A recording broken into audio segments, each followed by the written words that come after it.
rich, barking and howling. Cameras go off, you eating popcorn, stomach growling. Stop with the fake script. Can't we hold it down with some new spit? Why do they keep the hate providers at a media level? Who's better than who? I only wanna be better than me from my last season. Wise men recognize the definable truth. I plan with when did I first hear Dre Dog?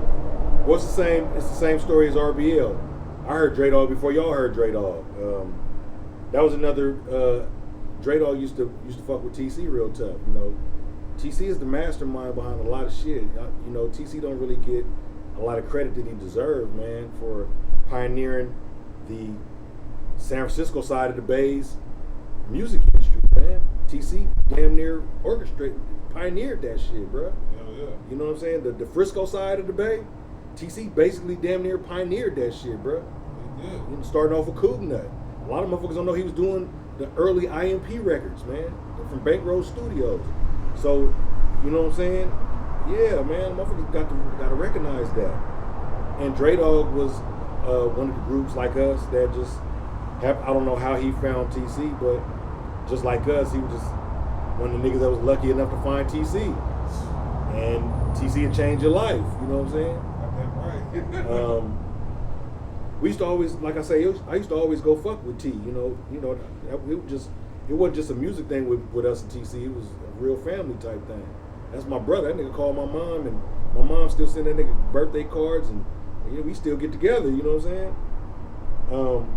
T called me one time, and oh no, I'll take that back. I went out there one day, and just to hang out, you know, and Dre Dog had a session, so. I just sat in the session, you know, just sat around and watched. And that day he recorded the Ave. Got to check out the Avenue. Check out the Avenue. That was hard. I was there the day he recorded that, and his shit was so different, and the whole concept of what he was doing was so different that he just, you know, he was on some other shit, and.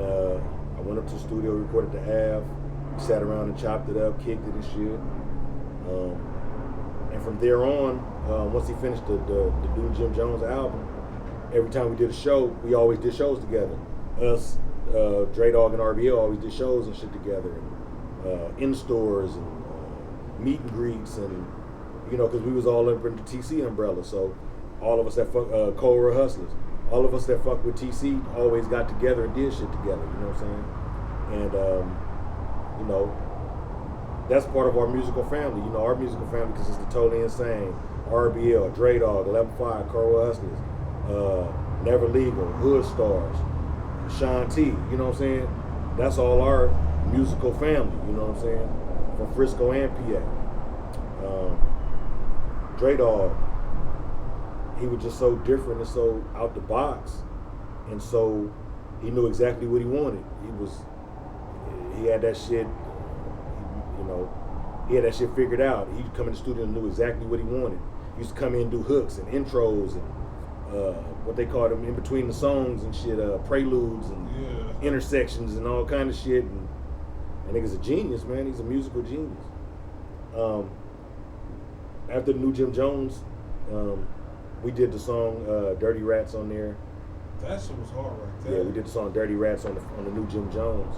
And like I said, we were just always around each other doing shows and shit together, going on the road together, going tour together. That when it was time for both of our second albums, which our Going Insane album came first, it was just, we was working on the album. I think we was about 2 or 3 songs in the album. That night, Dre Dog happened to be at the studio, and we was like, T made the beat. T made the Going Insane beat. He's like, I got something for you and for y'all and Dre Dog. See, T always used to surprise us with beats. He never let us know what the fuck he was cooking until we showed up, and then he'll play some shit for us. You know, we'll go and he'll play some shit for us. And he'll let us know if that ours, or that RBLs, or that Dre Dogs, or that 11-5, that Cobra Hustlers. He'll play it and I'll be like, Blood, who's that? Ah, nigga, that ain't yours. That's for 11-5. He'd do shit like that to us, or something, you know what I'm saying? Shit. So, we was just all in the studio. We were doing playbacks that night. We had recorded first songs we did on Going Insane was we did it, That Insane Shit. We did Here We Go Again, which was a single. And I think I did The Bad Hand by that time. That's your song. Yeah. And we were just listening, we were just trying to get an idea of what we was gonna come with next. And TC said, when we first got there, Dre Dog happened to be there. And he was like, oh, nigga, matter of fact, I got a song for you, I got a beat for y'all niggas. And he played the motherfucking Going Insane beat. Going Insane. That's just We was like, what? What the fuck is this? He's like, I want y'all, he said, I want all three of y'all niggas on this. That shit was I want y'all to come with the craziest shit y'all could think of.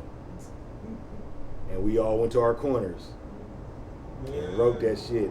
And while we was writing our shit, that nigga was putting the samples in. He put the Cool Nut sample in there. He put the Huey MC sample in there. Put the Cold World sample in there. Crazy ass shit. Put the Scarface sample in. Going insane.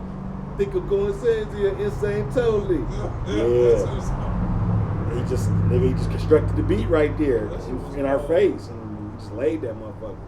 He don't get enough props. He don't get enough props at all, bro. He got so many fucking classes. At all, bro. That dude don't know, man. At all. So, yeah, Dre Dog, man. So we started working on the second album, Going Insane.